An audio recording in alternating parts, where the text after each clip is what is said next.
So I say this, I feel like all the time, but Web3 is an enormous opportunity that we just can't afford to miss. And if you're looking at getting involved in this space at all, you may be feeling a little bit daunted by the whole thing. I mean, there's so much to learn, but if you take some small steps today, you're going to see some huge improvements in the very near future. So today, I'm going to help you to move forward on your Web3 transition by showing you how these two spaces are different and what you can do today to start moving towards this future.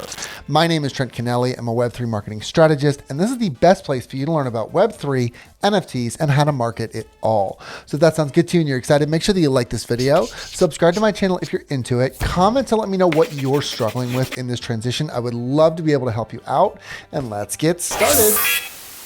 So let's talk about some big differences here. And all I can answer myself is,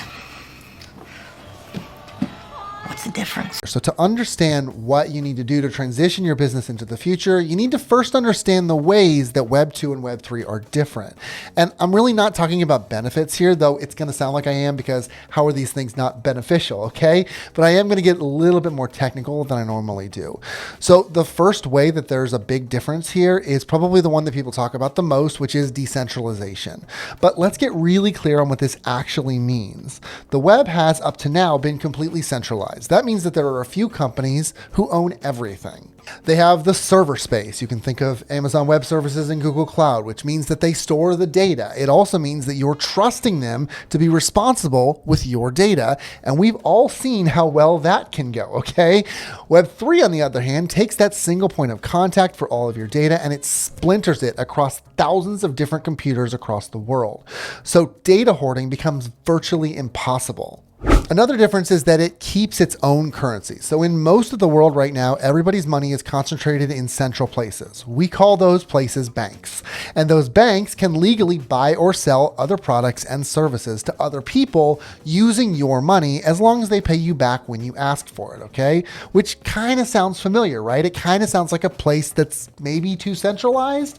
So Web3's use of cryptocurrencies is blockchain based and dissipated across the globe. So only one person can make money from your money, and that person is you.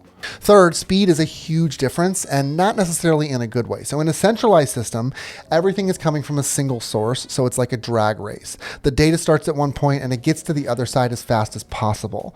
With decentralization, it's like getting on stage at a concert and asking for all the people with black shirts on to please come up to the stage. It's hard to hear, it's hectic, it's crowded, and not everyone gets there at the same time. So processes are just generally not going to happen as quickly this way. It's just part of the system. And finally, there are low barriers to entry. So anybody who wants to be involved in the Web3 sector can be. And you can't simply deny access to someone because of something that you don't agree with. Okay, so Elon Musk isn't going to come in and ban you for saying that you don't like him. So there are a lot of advantages here. So let's talk about how you can start transitioning right now to use these advantages. There are a lot of things that you can do here, but let's kind of baby step our way in because this can get complicated really fast. Baby steps. So first, let's talk about cryptocurrency. You need to make it possible for people to pay for your service via crypto. Simple as that. Honestly, if you aren't doing this right now, then you aren't showing your potential customer that you're in this space at all. It may not be possible to deny access to people to Web3, right? But I assure you, people will say, I would like to be denied access to this service if you're not going to allow them to pay you in cryptocurrency. They're not going to take you seriously, and that's logical, right? And the way to integrate that is pretty simple. You can implement a wide variety of different options that let you just plop crypto payments on your site as another option. And here are a few of the ones that you can use. So first, Coinbase Commerce. Coinbase is an enormous crypto exchange, and you can use it to trade a lot of different currencies. Probably this is one of the better options out there. BitPay is pretty straightforward. You can pay via Bitcoin with BitPay. Simple as that. And unsurprisingly, PayPal, because PayPal is everywhere. They've just integrated crypto right into their payment systems, so it takes the stress out of the whole thing. The next step you have to take, and this is kind of related, is to integrate Web3 wallets. So a Web3 wallet is more than just a place to store your crypto and NFTs. It's your digital identity, and you can use it to safely log into thousands of different sites. So this is more than just a posterity move. It's not just there for you to look good, okay? You're doing this to create a safer space for your users and to make it possible to transfer data in a safer, more private way for everyone. And frankly, if you don't have this, you are not going to have Web3 users' trust. Implementing this is a little bit more complicated. So for the most part, you're going to need a developer to do this for you. Unfortunately, this is just a great example of the limitations of Web3. More people aren't involved because it's complicated to make things like this happen. That said, I would really encourage you to install more than one wallet, because why not make it more complicated, right?